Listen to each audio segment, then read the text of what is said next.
Congratulation to me.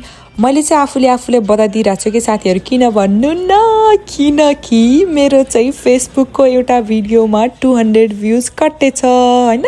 नत्र normally मेरो भिडियोहरूमा चाहिँ जम्मा 5, 10, 15 त्यस्तो भ्युज जान्छ कि, अनि त्यस्तो हुँदाखेरि त कहिले कता छोड्दै मेरो भिडियो सिडियो बनाउन जस्तो नि लाग्ने है। अनि फर्स्ट टाइम यत्रो भ्युज जाँदाखेरि त है 200 भ्युज गर्दाखेरि त मेरो त खुसीले खुट्टा भुइँमै छैन नि साथीहरू। तपाईँले के हुन्छ कस्तो हुन्छ मलाई थाहा भएन, तर मलाई चाहिँ त्यस्तो भइरहेछ अहिले। किनभने आफूले यत्रो मेहनत गरेर बनाएको भिडियो हुन्छ कि है, त्यो भिडियो बनाउँदाखेरिको दुःख, भिडियो एडिट गर्दाखेरिको, अनि त्यसपछि स्पेसली झन् मेरो त भोइस ओभर गर्दाखेरि बाप रे बा, म त 10 चोटि बनाउँछु, 10 चोटि डिलिट गर्छु, फेरि बनाउँछु, त्यस्तो हुन्छ भनेको मेरो त। त्यही भएर म चाहिँ एकदम खुसी छु साथीहरू, खुसी छु, तर सन्तुष्टि चाहिँ छैन है। किनभने यदि म सन्तुष्टि भएँ भने मैले भिडियो बनाउन छोड्छु, यति भ्युजमै सन्तुष्टि भयो भने मैले भिडियो बनाउन छोड्छु। त्यही भएर सन्तुष्टि हुनु हुँदैन अहिले नै। त्यति भन्दै म चाहिँ आज आफ्नो हाम्रो किचन सफा गरिरहेको छु। किनभने 2-3 दिन अगाडि चाहिँ हाम्रो रुमभन्दा उतापट्टि रुमको दाइको बर्थडे पार्टी सेलिब्रेसन थियो, अनि मान्छेहरू पनि अलि धेरै नै थियो के। अब पार्टी भएपछि त अभियसली 4 त भइ नै हाल्छ हैन, 4 पनि भएको थियो, अनि उनीहरूले पनि सफा गरेर त जानुभएको थियो, तर राम्रोसँग सफा भएको थिएन कि। किचनमा अझै स्टिल 4हरू थियो, अनि 2-3 दिन भइसकेको थियो, मैले पनि कामले गरेर भ्याएको थिएन, अनि त्यही भएर आज टाइम पाएको थियो, अनि ल सफा गरिदिउँ न त भनेर म चाहिँ सफा गर्नतिर लागेँ।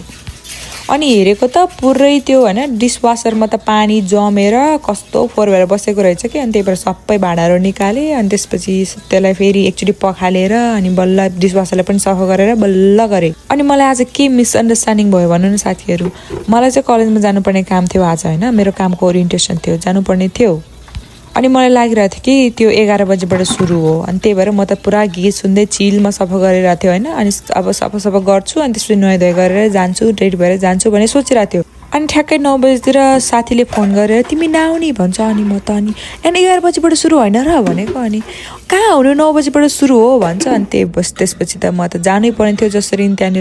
ल त्यस भए म छिटछिटै रेडी भएर आउँछु भने साथीले। अनि त्यसपछि सफा गरेर चाहिँ मैले लगभग सबै भ्याइ नै सकेको थियो, तर मैले बडाल्न मात्रै बाँकी थियो कि। अनि त्यसपछि हतार गरेर बडाल कुडाल गरेँ, अनि हात खुट्टा धोएँ, कपडा सपडा लगाएँ, अनि हिँडेँ। म पुग्दाखेरि त लगभग आधा घन्टा जति म लेट भइसकेको थियो, त्यही भएर क्लक इन पनि गर्न मिलेन। अब के गर्नु त होइन, अनि गएँ, अनि साथीहरूसँग भेटघाट गरेँ होइन, एकछिन भाषण सुने, एकछिन भन्दा नि लगभग 1.5 घन्टा 2 घन्टा जति भाषण सुने। अनि त्यसपछि कफी सफी खान गएँ, अनि त्यसपछि म चाहिँ 9:30 मा पुगेँ, तर 9 बजी पुग्नुपर्ने थियो। अनि त्यसपछि 12 बजीतिर घर फर्केँ साथीहरू म।